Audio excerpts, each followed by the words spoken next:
Well, welcome back, everybody, to the Hit It podcast. Super excited for this episode here today. We're going to talk about adaptive water skiing, and I've got Connor Poggetto and Brian Detrick in the virtual studio. Hey, guys, what's going on? And look forward to it. Thanks for having us. Absolutely. Hey, Brian, what's been happening, man? hey Tyler, doing well.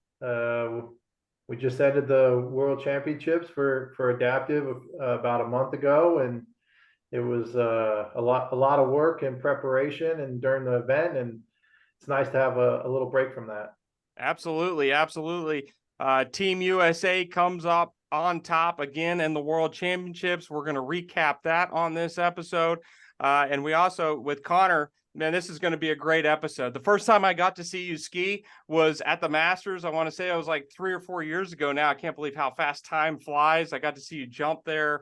And we're going to talk a lot about the World Tournament. We're going to talk about adaptive skiing and slalom, trick, and jump, and obviously Team USA. But Connor, one of the reasons that we have you and Brian on the same episode is you guys have been training together for quite some time, coming up with goals that are individual, also team goals on Team USA.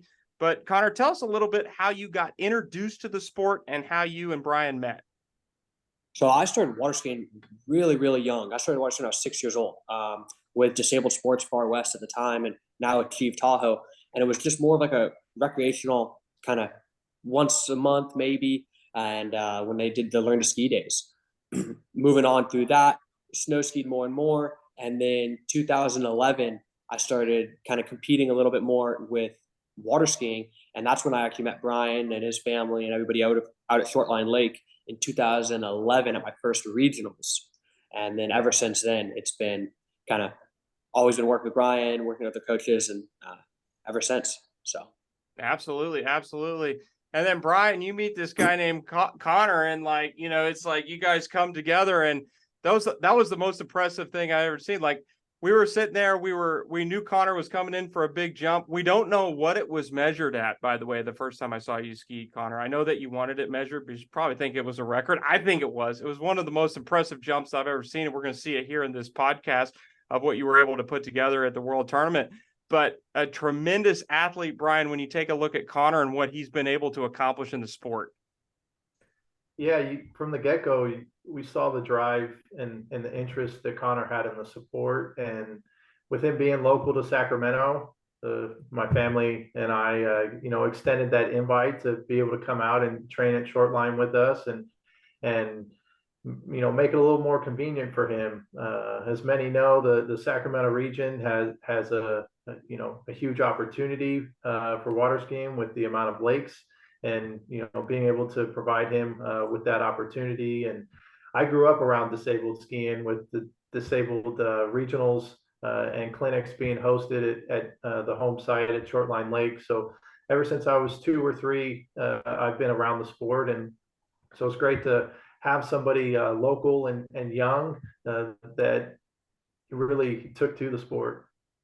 Absolutely. And Brian, it's going to be interesting to get your perspective on slalom skiing when we break that down in just a second, because you're part of that elite club of multiple 41s that have been ran in competition, and to see how some skills may be the same, some skills may be adjusted. And that's where I want to go with the next question. Connor, talk to us a little bit about adaptive skiing and adaptive skiing for you.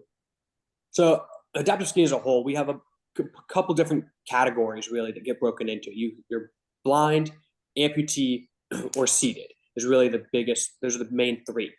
Inside of those categories, it gets broken down a little bit more. For seated, there's 5 different categories, going from an MP5, which has kind of the most mobility or ability to move, and then an MP1 would be like a quad who is wrapping the handle around their wrist or putting it in their elbow or anything like that. So they don't actually have hand control or hand grip to hold onto the handle. When you get to the amputee side of it, it's how much of an arm do you have? How much of a leg do you have? Which ways do you hold on to the handle if you do have some part of your arms? And then some for like a leg amputee, do you ski with your prosthetic or without? Those are kind of the differences there. With blind, it's completely can't see anything. Can you see shapes or light differences? And with that, you can also wear like blackout goggles, which is really just a pair of goggles that has a bunch of duct tape in it, and make sure you can't see anything. So those are the breakdowns, kind of how disabled water skiing is broken up. And there are so many different similarities and also a lot of differences. Some of the minute details between able body skiing or disabled skiing are similar, but when you get into the fine details, there is some bigger differences. Absolutely. And you compete in slalom, trick, and jump. So the same as skiing, like Brian's a slalom skier, you're a slalom skier. So it's going to be interesting because I'm going to pull up some videos and we'll just get right into it. These are videos from the World Tournament. And I'm going to start with a slalom one. Let me share my screen here and see if we can. Let me see if I could do this. All right. We're going to share this screen. And for California boys, this is a pretty familiar site here where the World Tournament was. But Connor, can you see that screen? Brian, can you see it? Yeah, we see Okay. it. Connor, walk us through here of what you're doing out there on the slalom skiing. Again, 6 full buoys here. You got to go through the entrance gates. You got to go through the exit gates. You're in the seated position. And tell us a little bit about, I believe this is your opening pass and what you're starting out at. Okay. So if this is my opening pass, let's come out 40K. And biggest thing is just like able body skiing. Nice and wide gate, keep the outbound direction, rolling around the buoy, skiing to that handle instead of pulling it in is a big one, obviously. But nice and patient, opening pass, and just kind of cruising, making sure you remember what that lake feels like, even though we've skied there a bazillion times. So yeah, you know, the interesting thing as I observed that video is your edge change, right? And it goes back to replay. It's a double wake jump, but I noticed, and I would think it would be ideal to keep the ski in the water as much as possible without bouncing too much into the buoy. Can you tell us a little bit about the transition off the wake and into the buoy? So that's a big one too, and that's one of the biggest differences between able body skiing and disabled skiing is you guys have like your knees to compress and absorb that wake. We necessarily don't, so it's tough in that aspect. So as long as you're staying and landing on that outbound edge, on the outside edge, keeping that outbound direction, and that's really what we're looking for. And I think that's a big one that Brian can attest to that pretty greatly as well, just in the ability to absorb with the knees and everything. Yeah, Brian, tell us a little bit about that, because I know in skiing and, you know, the recent decade, you know, we went from the terminology of pulling through the wakes or leaning through the wakes to more about a swing through the wakes to the buoy and getting outbound. And one of the things I noticed that Connor does so well is like his apex, he's already coming back into the buoy as he passes the buoy. He's not way down course. Tell us a little bit about his swing as we take a look at this second pass. Yeah, so just similar to able body, as Connor mentioned, it all starts with the gate, you know, being nice and wide as we see there, and staying connected off second wake, as Connor mentioned, the importance of that edge change. And I think one of the big differences between able body and adaptive is the margin of error, especially when getting separated. If the adaptive skiers get separated, they don't have the legs, you know, to fully reach out to extend, because and then being able to bring, you know, your feet and lower body back through. And so that makes it so much more important for the adaptive skiers of staying connected off the second wake, keeping the tension on the line, riding that outbound and that swing that you're referring to be able to set them up with space in front of the buoy. Absolutely, absolutely. Connor, when you get an opportunity to jump in the boat and watch Brian, are there some things that you can pick up from his skiing that you try to transition to your skiing?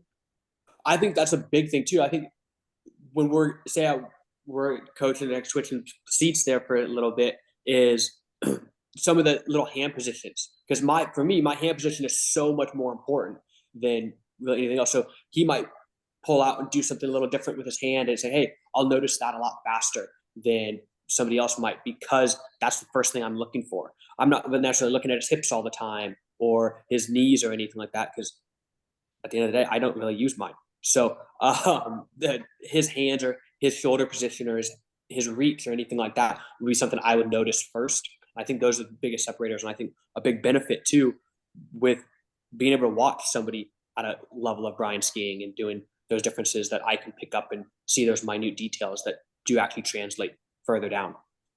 Yeah, it's incredible to take a look at those videos and the swing and the coordination that you have getting back and forth across the wake. And just the width and the outbound momentum is absolutely incredible. I'm going to try to bring up another video here, because in trick skiing, 2 20-second passes, I guess that's the same rules, isn't it, Connor? All the same rules. The only difference is there's 3 other tricks that we have, the double wake tricks, and then the reverses. So Okay. Other than that, it's all the same rules, all the same tricks. We just added 3 or 6, however you want to look at it. Okay. And just like a trick skier has the option to start with a back out of course, that looks like what you're doing and you did in the World Championships. Correct. Yep. So Yeah, walk us through punch this one, because it look, like traditional skiing, you have a toe run, a hand run. It looks like you do a surface run and then you do a wake run. Pretty much. That's the best way to describe it. Yeah. So with skiing now that we can do the 7 fronts and then back-to-back 7s and then reverses, my first pass is pretty much every single spin you could do. And then the second pass, I'll go into the wake tricks. And dude, you are flying. You are spinning. Brian, would you take a look at this trick run? Like the speed in which Connor's able to knock these down. Talk to us about that.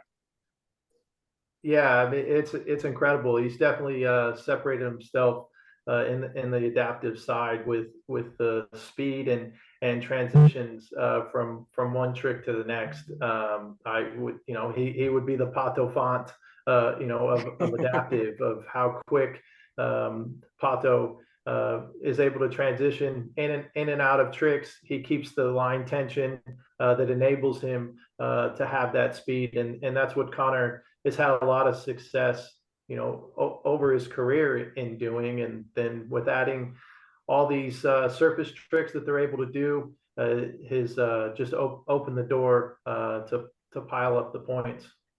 Yeah, and one thing that I noticed when I take a look at that video is just your handle control, Connor. I mean, like, you're so connected to the boat. Like Brian was saying, the rope is never loose, so you're constantly connected. It looks like you have your balance the whole way through. What's your primary focus? Is that your primary focus on this particular run?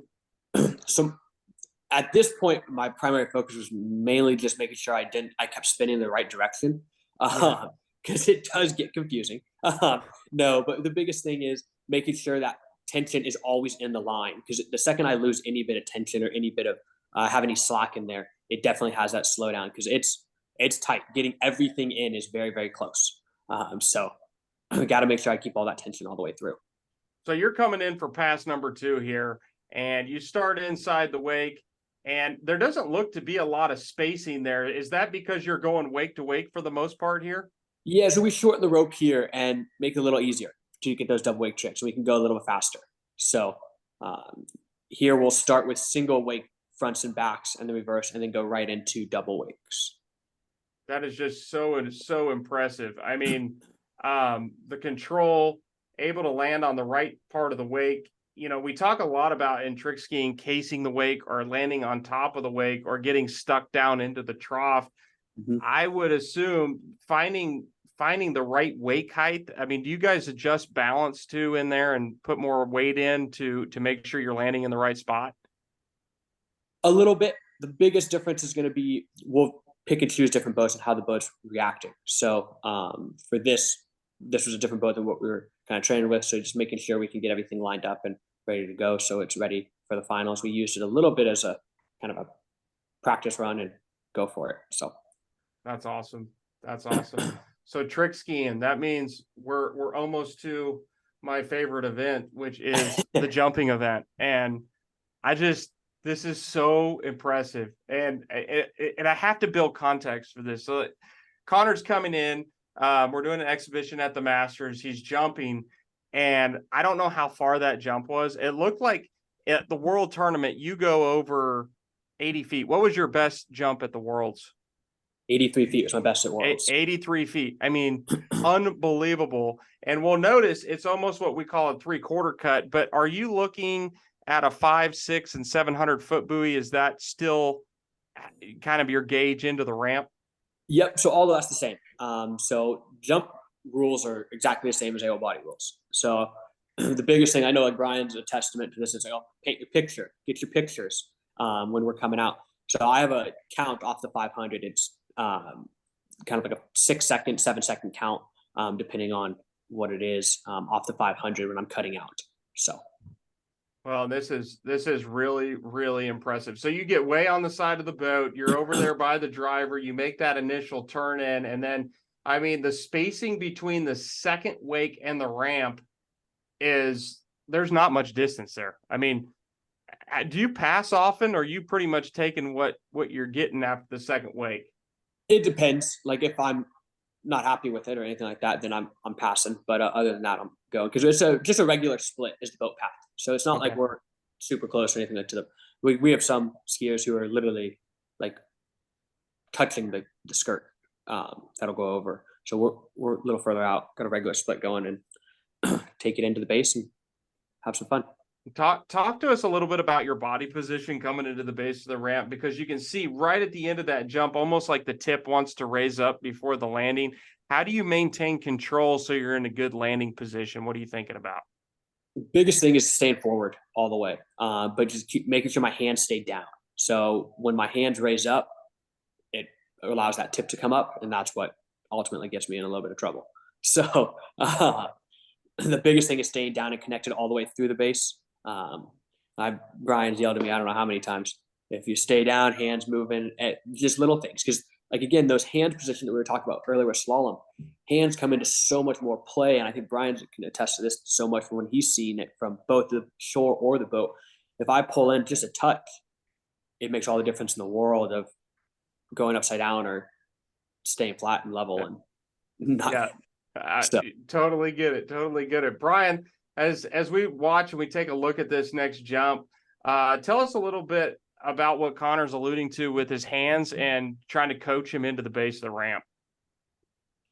Yeah, so just trying to keep tension, similar we've talked about with slalom and trick. It's important in all three events, and that by keeping that tension in the hands and not pulling in off that second wake as he comes into the base, it keeps the body position correct, and as well as keeps that tension to allow that swing for that maximum pendulum into the base and off the top of the ramp that'll result in that distance. And so we've talked about a lot of similarities to able body in all three events, and it's the same for jump.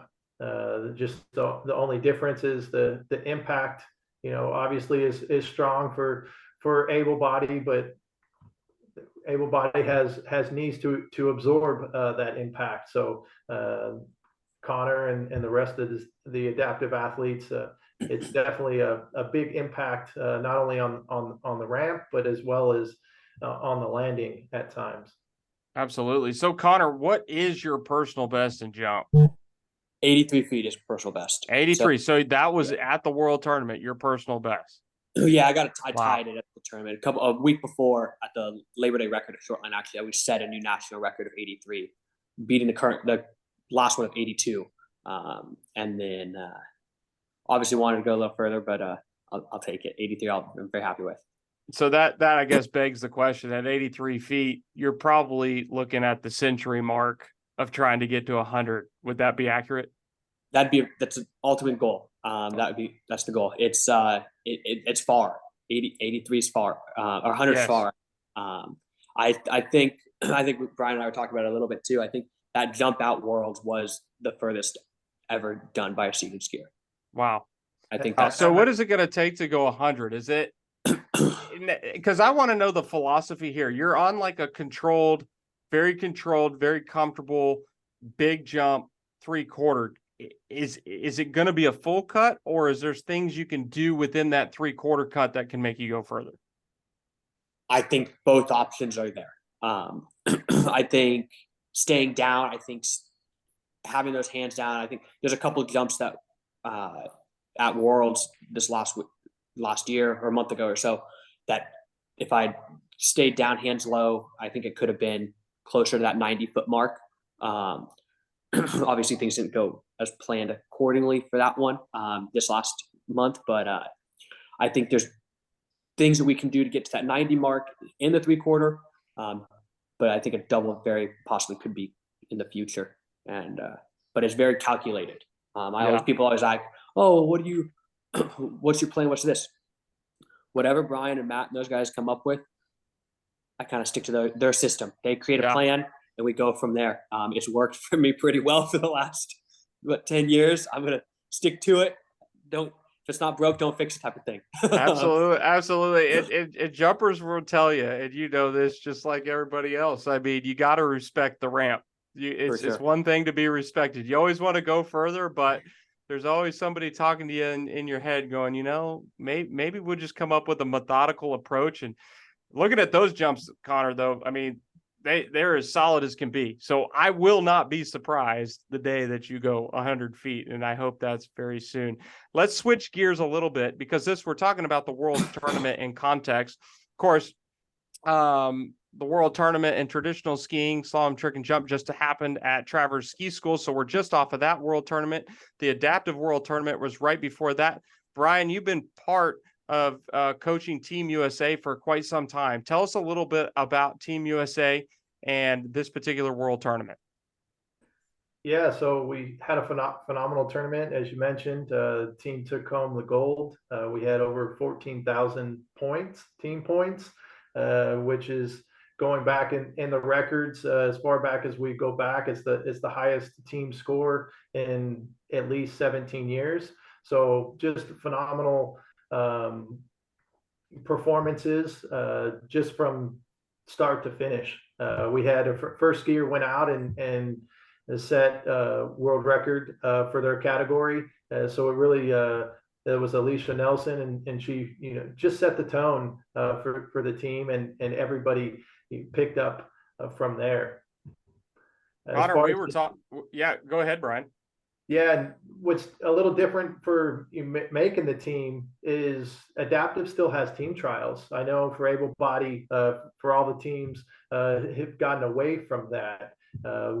We still hold team trials. It's at the national championships, and you've got 2 rounds, and the top 6 scores for each category for each discipline, slalom, trick, and jump. And that's how we picked the team, and just starting with the highest overall scores first, and working our way down to the 2 eventers, and lastly single eventers if there's still room on the team, because the max is 14 members. Wow, I really like the concept of team trials. I really haven't thought of team trials in a while, but the concept that it's held at nationals is different. Sometimes we've thought about through the 80s and 90s of pairing the nationals with the US Open, but I never really thought about maybe doing the nationals with team trials. So I like that idea. That's cool. And Connor, you were talking about the competition throughout the world. These are tough competitions. It's not like Team USA just walks away with these gold medals. There's some stiff competition depending on who's rising through the ranks at these countries. Tell us about some of your biggest competition throughout the world. Yeah, I think the competition throughout the world is growing more and more. And I think that's the best thing for the sport. When you roll in, it's competing with yourself. It's not always that fun. You know what I mean? Like, you got to have that drive and that push to go against somebody else. This last year, the overall race was the tightest it's ever been. I don't know exactly what the score was, but I think after the first round, or after prelims, it was like 7 points, 8 points away. It was a separating. So very cool. Very cool. Yeah. And that's what makes overall so fun, right? Like you're sure. in this thing, the whole tournament, you don't know what's going to happen. You got to go out and ski. It's not just like one round and you're done. One thing I wanted, this is one of the things I enjoy going back and looking at those videos. And I remember watching you ski for the first time, Connor, is the passion you ski with. Like, you get excited when you ski. You have a big jump, you're pumped up. You have a good trick run, you're pumped up. You have a good slalom, you're pumped up. Tell us a little bit about just skiing with that emotion and that excitement, because it's so fun to watch. I think a lot of it comes down to all of that work that nobody sees, all of the time that you spend in the gym, if on the water, training, crashing, doing other things. I think that's so much of everything that you're working for outside of the tournament, and it all comes together and clicks, and that's what makes it that much better. There's been many times that we've been sitting at the short line and we go down and back, and it's like, yeah, no, I'm out, I'm done. Like, I can't, like, we're out. I'm not slalom anymore. Like, I can't do it. There's something you're either in your head or anything like that. And I think with Brian, again, with having that high level skiing background as well, you can not all coaching is just done. Oh, change your body position. It's okay. Change your mindset. What are we doing? How are we getting out of our own head to do different things? Because before Worlds, for me, at least for slalom, the more I slalomed, the worse I got. Yeah. I didn't slalom for like 3 weeks before Worlds, and it was great. And I was like, oh, this is way better. I was just overthinking and overanalyzing. And the same thing. It was just like, well, let's just not do it anymore, and it'll be fine. And that's one of the hardest things about training for any big tournament is like you feel like you've got to ski more, train more, and sometimes it works against you. So yeah, that's a very honest, experience and observation that I know that a lot of athletes struggle with. They want to do their best, and then all of a sudden it's like overdoing it. Mm-hmm. I think that happy balance, a happy medium between that. And I think Brian's a big one for me on that. It's just like, okay, well, cool. Hey, we're just not going to do this. We'll do 1, maybe 2 events this day, and we'll skip and do something else the next day and just go from there, knowing and trusting the base that has been created over the years, that at the end of the day, you understand what you're supposed to be doing. So when it comes time to that, just go do what you're supposed to. That's right. Hey, Brian, I'd love to ask you this question from a coach's perspective, because you got different personalities on the team. So you've got Connor on the team, very passionate, probably open to having conversations. And then you may have other skiers on the team that are more quiet. Talk to us a little bit about the personalities, and just from a coaching perspective, how you address those different personalities that are on the team. Because I know that can be a challenge. You're going to have one personality where you might say something to that person and it clicks. And then you have another personality, you try the same thing and it's not really what they're looking for. And you got to find some different words. How do you manage different personalities on the team? Yeah, you got to treat everybody, differently at times, and just, especially from a coaching standpoint, you need to know how to communicate, to each individual. Everybody receives information differently. And so with having a team this big, 14 people, you definitely, need to, some of them are new and I haven't had a ton of experience with them. So it's a little bit of learning on the fly. We always try to do a team training camp before the World Championships. And, sometimes we've got the whole team like we did in Norway. Everybody went early in 2019. And with being in the States this year, we had probably about half the team that came. And so that's where you're able to learn everybody's tendencies and how they communicate and personalities. And so it's just picking up little things from each of them to try to be able to provide them the support that's going to benefit them the most. Yeah, we've had Jack Travers on the show. We've had Jay Bennett on the show. Both of those coaches obviously been part of the U.S. team, coaching for a long time. And we were talking to him. It's like, sometimes you get in a team coach type of circumstance and you may have only seen this particular person ski a couple of times. And so it becomes not so much a technique thing as it is a mindset thing. And that's what Connor's kind of alluding to there, is saying, hey, look, it's like, I need someone to tell me I'm over slaloming. Maybe I'll do something else. And it's really not changing technique as much as training and mindset. Brian, did you have any of those type of circumstances this year where you're just trying to like steer people in the right direction as far as their mindset going into the tournament? Yeah, definitely. We had one skier It was their only second tournament. Their first tournament was at the national championships and team trials last year. And, very new to the sport, but is a phenomenal skier. It's Abby Dunn. Her first event at the nationals, she set a world record in her category, and had a little early fall at the world championships in the prelims, but still qualified for the finals, and definitely focused on the mental side because she came to the training camp and was skiing phenomenal. And so you could tell how nervous she was, with being able to be in the boat for tricks. I could see that she was tense. So going into the finals, it was a lot of communication on, trusting all the work that has been done and letting her relax and, kind of get out of her head and have just normal conversations to distract her from those nerves. Absolutely. Absolutely. So, Connor, you have been on a tear as far as gold medals, personal bests, pushing the sport to, 83-foot jumps. What's next, man? What's your goals?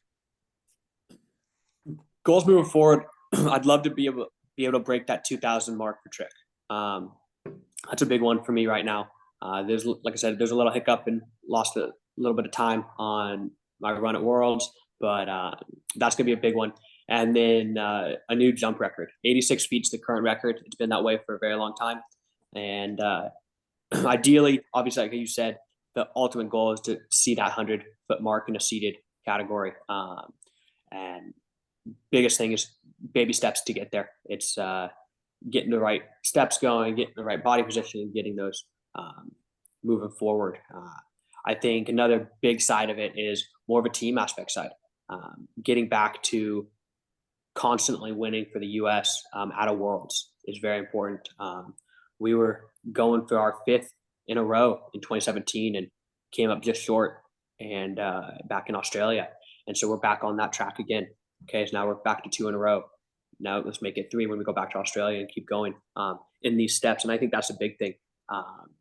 We always talk about, like, Brian's testament to this too, is like we're there to win for the U.S.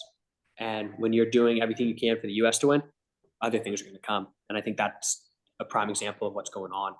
Just because we don't have, like Brian said, and you said earlier, we don't have individuals that are going to a Worlds. It's all U.S. team. The only people that are there are on a team for something. So it makes it that much more kind of close knit in that aspect, and you got something else to really ski for, not just for yourself. Yeah, that's a great point. In skiing, it seems at times to get so individual and what your goals are and what you're doing.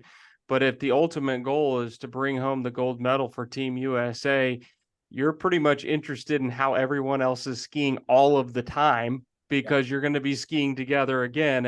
And that's what makes it so special from that aspect. I really love that. You mentioned this a little bit, Connor, and I wanted to talk to you about just off-season work. We're about ready to head into more of an off-season as the weather starts cooling off. What do you do in the gym as far as preparation to get ready for the season? My thing is, it's the small things. So with us, we're moving, being in a chair, I'm moving all the time. Like my joints, my elbows, my shoulders. It's a lot of a maintained thing. Because my shoulders are your shoulders and your hips. And then my elbows are your elbows and your knees. So they're just doing double the amount of work. So it's more of a maintenance perspective than more of a building than anything like that. And so obviously we're going to stay tuned to our randoms, like there's stabilizing muscles and making sure those are all solid. But the biggest thing is constantly moving and just being active and moving around is going to be where we're sitting. There's not like a set, I need to go hit the gym 5-6 days a week and I'm bulking up or anything like that. No, it's more of a maintain and staying flat and steady. Sounds good. Sounds good. Yeah. It's interesting too, off-season work. And you mentioned that bulking up. And I think skiers have been more attuned to what the ideal kind of off-season work looks like, for anybody, right? You may go into an off-season and some people say, well, I need to get stronger. And then you put on 5 to 10 pounds, you realize you don't ride your ski the same way when you get back on it and those types of things. So finding that right balance is very difficult. We had Carl Roberts on this podcast, and he was talking about how he was doing certain lifts in the off season and then during the season. But he said, man, if I did one too many lifts, I wasn't ready to ski on Saturday. So he was like on this fine line of training. Like, I need to be this strong, but if I go a little too much, it's too much. But Connor, do you find with your skiing, because I've said it throughout the years, and I think every skier has, is like, there's no real substitute for skiing but skiing, right? Like if you're not skiing, it's really, really hard to bring something that's parallel to it. Oh, for sure. Like prime example for me was in 2017, I blew my shoulder apart and had a bunch of tears in my labrum and everything. And coming back after that surgery, I was the strongest and most fit I was ever coming back into a season. And I took one set and I thought I was going to die. I was like, okay, hold on a second. I don't even know if I can get it back on the swim platform. Like, what are we doing? Like, there's no substitute for actual ski. You could be in the best shape of your life and you're never going to be in ski shape unless you're skiing. Yeah, right. I agree. I 100% agree. If anybody's listening and doesn't know anything about water skiing, if you want to get into shape, go out, get on a ski. It will show you if you're in shape pretty quick. Brian, what does it mean to you as, a coach for Team USA when you get to coach people like Connor with such terrific attitude saying, hey, look, like we all need to be skiing good for Team USA. We want to bring home these golds. Like that's got to be just a breath of fresh air to know that such a big group of people working for a team goal, that seems to be top of mind for all of these skiers. Yeah, it is. And we've got a lot of veterans. Obviously, Connor's been around for a while, but I would say he's in the middle of the pack for the team. We have, veterans like Craig Tim, Katie Mobby, Mike Royal, that have been around for, 25, 30 years of adaptive skiing. I mean, they're really, some pioneers in the adaptive field, and they started that precedent of that mindset with them. And so when Connor came in and now we have these newer athletes coming in, as I mentioned, Abby, and we had Cam Delegati as a first time world team member. That it's the communication and just from the get-go. And so that's just what everybody's talking about. And so when we have these new people come in, that's all they know. And so I think it starts at the top with that leadership. We had Craig and Katie as our team captains, and I think that's where the success has come from with the leadership, not only from the captains, but as well as athletes like Connor and some of the other ones that have been around for a handful of years. That's awesome. That's awesome. Yeah, we're connecting before this podcast, Connor, and I was telling you, I'm down in Texas in Houston, and then not too far away is Mark Turner in Austin. So I get the opportunity to ski with Mark sometimes because we ended up at the same tournaments. I actually skied at his site for regionals this year. So it's really good to connect with him. I'm just so excited that that's the spirit of Team USA and the adaptive world, with so many people just aiming for the top of the podium, and that's top of mind. That's awesome to hear. This is kind of a statement, Connor, that I want you to finish out. I water ski because. I water ski mainly because it's something that gives you a complete different feel than anything else. I played soccer when I was younger. Obviously, I'm not running around anymore to go play soccer. I was snow skiing as well, and then I got frostbite, and I was like, yeah, no, this cold thing sucks. Let's switch this up a little bit here and go back to summer. So that's kind of when my whole kind of life kind of flip-flopped a little bit, where I really took into water skiing. And it was something that you've got to be on your A game every time. Such a small detail can make all the difference in the world of oh, I twisted my hand left versus right, and now I'm floating here and not skiing anymore. Like all of those small details and having it be so precise, I think is what drives me to keep going and keep skiing. Just because that kind of looking for that perfection and looking for that ultimate ride, really. Yeah. Excellent. Excellent. Brian, I water ski because I'd